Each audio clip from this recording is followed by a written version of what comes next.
Fala pessoal, bom dia! Marcelo falando e estamos começando mais um Drops.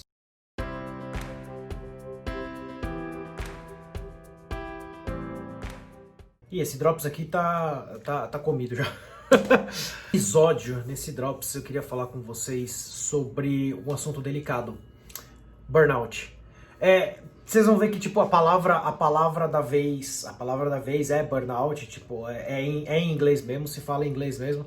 Mas isso basicamente se refere ou descreve uma situação em que você, por algum motivo de estresse extremo, se esgota. Algo desse gênero.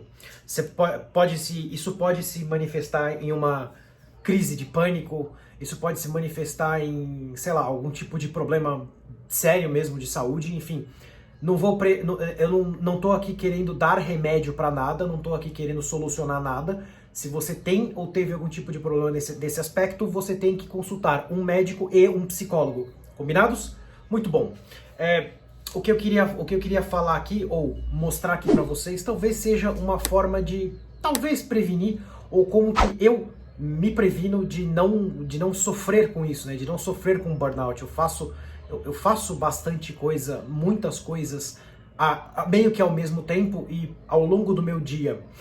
E tem um jeito específico, tem algumas maneiras de você meio que evitar que isso aconteça com você, tá? Primeiro ponto, um relato em uma empresa de data center de logo vermelho, não vou falar o nome, não cabe aqui falar o nome. Eu presenciei uma pessoa, não era eu, tá? Não era eu. Lá eu não tenho do que reclamar do meu trabalho lá, tá? Realmente não tenho do que reclamar de ambiente, nada disso. Mas uma pessoa, um gerente de projeto na ocasião, também não vamos falar nome nem nada aqui, tava numa reunião de mudança, sabe? Quem é de tecnologia sabe do que eu tô falando. Aquelas Gmood da vida, sabe do que eu tô falando. Então tava numa reunião de mudança, não sei o que lá, aí ele tinha se comprometido com o cliente com um prazo específico, só que aí o pessoal do data center não conseguiria atender ele no prazo específico e tal, etc. Aí tinha um risco a mais de alguma coisa lá, e aí tinha o prazo do cliente com ele e tal. Eu presenciei o cara tendo praticamente um início de piripaque, ou o início de um problema cardíaco. Eu presenciei isso, eu realmente presenciei isso. A gente deitou o cara no chão e meio que socorreu ele, e foi encaminhado para o hospital, e depois disso ele melhorou. Ok. Ele passou a levar a vida menos a sério, a vida profissional, o trabalho dele. Nesse caso, lembra que eu falei em um outro Drops aqui que você tem trabalho, você tem atividade profissional e você tem a sua vocação, a sua ocupação, digamos assim, né? Aquilo lá era trabalho para ele, simplesmente. Era única e simplesmente uma forma de sustento, ok? E eu, por muito tempo, encarei o trabalho que eu tinha dessa maneira também. Na empresa que eu trabalho atualmente, a Pifian, isso eu posso falar e contar porque isso aconteceu comigo. Então beleza, não tem problema nenhum. Não vou citar nomes de clientes também. Mas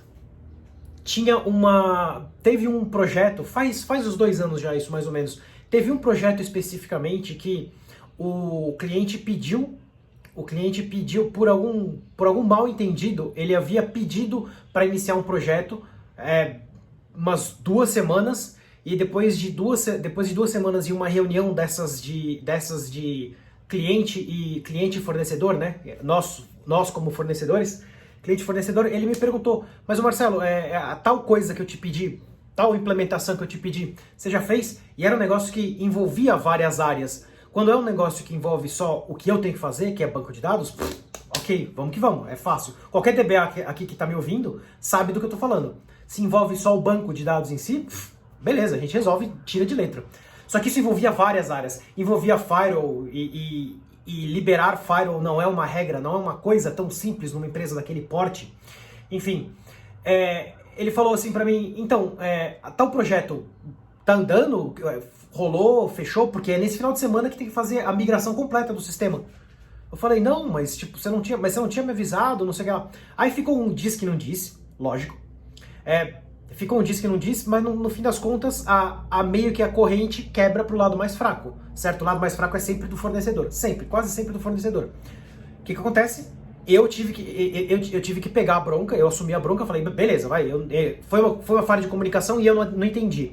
Aí eu assumi a bronca, e vamos começar a fazer, beleza. Aí eu fui levantar tudo o que precisava fazer, o que teria tido prazo de 2 semanas, eu tive um prazo de 1 dia, mais ou menos, que era quinta. A reunião foi na sexta, era para implementar entre sábado e domingo, algo desse gênero, né? Falei, bom, beleza, perdi o final de semana já, tudo bem, enfim. Aí quando eu fui levantando o que precisava fazer, eu fui levantando o que precisava fazer, fui mostrando para ele o que precisava fazer e tal, isso já em e-mails, né, reunião já acabado. Começou a me dar um desespero assim, eu falei, não, eu preciso sair daqui. Aí eu saí, isso foi um princípio, um início de... O que psicólogos me falaram depois é que isso foi o início de crise do pânico, início, né? Eu falei, bom, preciso sair daqui. Na ocasião, um amigo meu tinha uma lanchonete aqui perto. Falei, vou pegar um Uber, vou até lá, tomo uma Coca-Cola e como alguma coisa, um lanche, depois volto e tá tudo certo. Pelo menos eu alivio um pouco a cabeça. Aí eu entrei no Uber, né? Fui pra tal da... a caminho da lanchonete, aí eu peguei o celular e falei, bom, vou ver nos e-mails que eu mandei pra esse cliente uma série de coisas que ele precisava fazer. Que ele precisava fazer na área de infraestrutura dele para eu poder fazer o meu trabalho, certo? Aí eu comecei a olhar nos e-mails, no celular, via celular, para ver alguma atualização, sei lá, se ia acontecer, se eles tinham cancelado, né, por algum milagre, tinham cancelado a mudança, e no fim das contas, nada. Aquilo realmente ia acontecer, e conforme eu fui atualizando os e-mails, eu vi um outro e-mail dele, outro e-mail do chefe dele falando, cara, isso tem que acontecer esse final de semana, não sei o que lá. Aí aquilo foi me... O meu estômago, se eu puder descrever se eu puder descrever isso em uma forma física, né? O meu estômago meio que fechou completamente. Eu comecei a sentir tipo um suor, meio frio assim, e começou a me dar uma dor de cabeça muito forte mesmo. A minha sorte é que eu falei, chega de celular, coloquei no bolso, e o cara do Uber, o Uber em si, o motorista do Uber, ainda bem, ele começou a conversar comigo, a gente começou a conversar sobre outra coisa completamente aleatória. Então aí isso me distraiu e eu consegui sair daquele estado. E depois eu cheguei na lanchonete, saí pra querer conversar com todo mundo, né? E todo mundo conversando com todo mundo e tal, sobre outros assuntos, etc., aleatórios, etc. Aí passou em si aquela crise, digamos assim. No final das contas, no sábado a gente abriu uma call super crítica, uma meeting super crítica, e a gente resolveu o que tinha que resolver, no final das contas. O problema é que a criticidade daquela tarefa estava me estafando de um jeito que acabou gerando uma repercussão física em mim, na minha saúde. Isso não é bom, isso realmente não é bom.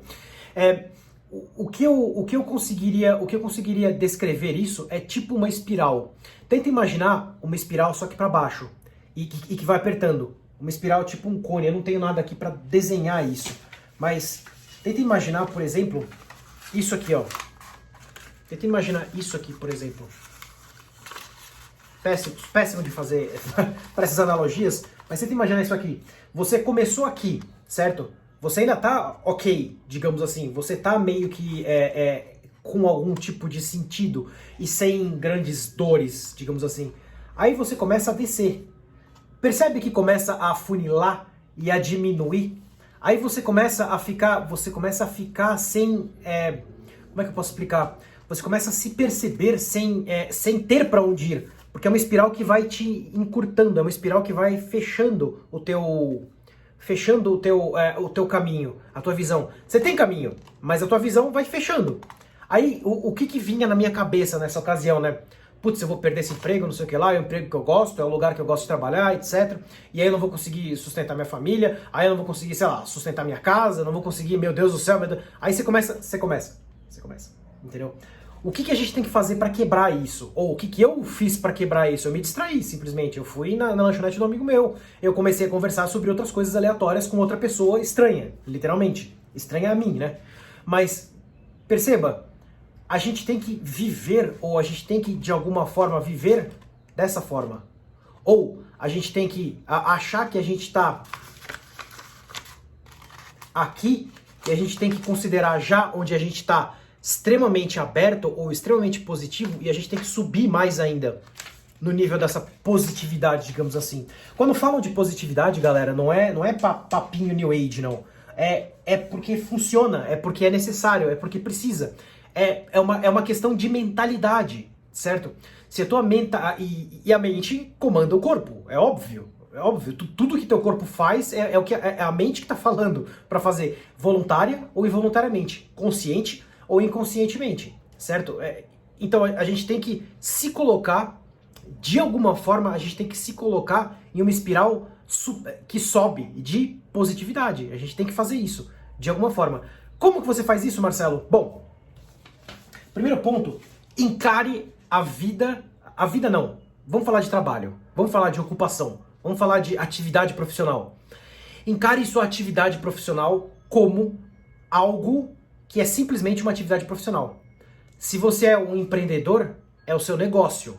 Beleza? É você trabalhando para você, só que seus clientes, seus chefes, são seus clientes, na verdade. Você tem que atender eles bem. Ok, é isso que você tem que fazer. Cuidado com os clientes que te dão mais trabalho do que você deve atender. Cuidado, tá? Não vou entrar no mérito também disso. Vocês sabem avaliar isso. Se vocês não sabem, a gente conversa sobre isso depois, tá? Se você não é um empreendedor, na palavra, tipo, você tem um negócio especificamente, se esse não é o seu caso, você trabalha para uma empresa, ok? Tenha em mente que se você faz 5 mil reais, vamos colocar para ficar fácil a conta. Se você faz 5 mil reais para essa empresa, nessa empresa, o seu salário é de 5 mil reais, que seja bruto, líquido, enfim, o teu salário é de 5 mil reais, pode ter certeza que para essa empresa você rende 25 mil reais. Eu tenho certeza, se você perguntar pro seu gerente, ele vai negar isso, mas se você chegar no nível superior, no tipo, nível hierárquico superior, chegar lá nos, sei lá, donos, investidores, sei lá, corpo diretivo da empresa, e perguntar honestamente, eles vão te confirmar isso. Mas é certeza, toda vaga de uma empresa gera no mínimo 5 vezes mais do que o salário que está sendo pago para a pessoa. Não estou falando que é ruim, você trabalhar para uma empresa. Eu trabalho para uma empresa canadense. Eu sei que eu gero no mínimo 5 vezes mais do que eu ganho. Eu sei disso. E para mim tá tudo bem, porque o jeito que eu encaro, a maneira que eu encaro a minha atividade profissional nessa empresa é diferente do que eu encarava daquela vez. E eu faço, isso é a chave, eu faço o que eu amo. Eu faço o que eu amo fazer, tecnicamente falando, e também em termos de lidar com pessoas e tudo mais. Eu faço o que eu amo fazer. Então, isso me dá mais gás para fazer melhor o que eu faço. Entendem? Percebem? Só que aí que tem um ponto. Você começa a fazer muito o que você gosta e as pessoas de fora percebem isso e podem começar a inconscientemente abusar dessa sua boa vontade. Cabe a você saber falar não também. Aí são outros 500 também. Você tem que saber falar não também. Você tem que saber falar não, você tem que fazer o que você ama, certo? O que você gosta, e você tem que dar tempo ao tempo. Ok? Você tem que dar tempo ao tempo.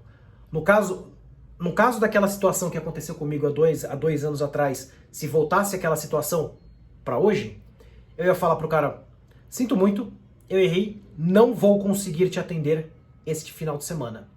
Ou eu preciso, me dá 2 horas para eu te escrever um e-mail do que eu preciso. É isso que eu preciso. Se você, cliente, conseguir me atender ou me entregar tudo isso aqui, eu te entrego o que você precisa, em menos de 2 horas. Mas, se não, não tem muito o que fazer, certo? E aí, mas você vai ser demitido da empresa porque, tipo, não sei o que lá, eles vão falar que o cliente vai falar que o fornecedor não atendeu ele direito, então é só um trabalho. É uma atividade profissional, é um trabalho que eu gosto muito de fazer, mas é só um trabalho, certo? A gente consegue outro. A nossa saúde mental e física é mais difícil, tá?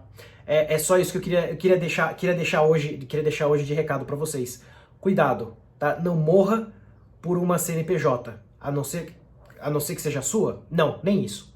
Não morra por uma CNPJ, ok? Nesse caso de outro lugar, né, de outro país, mas não se mate por causa disso, tá? Não vale a pena, beleza? Galera, esse é o recado, esse é o recado que eu queria deixar. E se você tem ou está passando por algum tipo de problema desse aspecto, alguma dificuldade, procure ajuda. Procure ajuda, tá? Não tenta passar por isso sozinho, ok? Beleza? Qualquer coisa deixa nos comentários aí, curte e compartilha esse vídeo se você gostou. E é isso, a gente se fala no próximo Drops Mordido. Fui!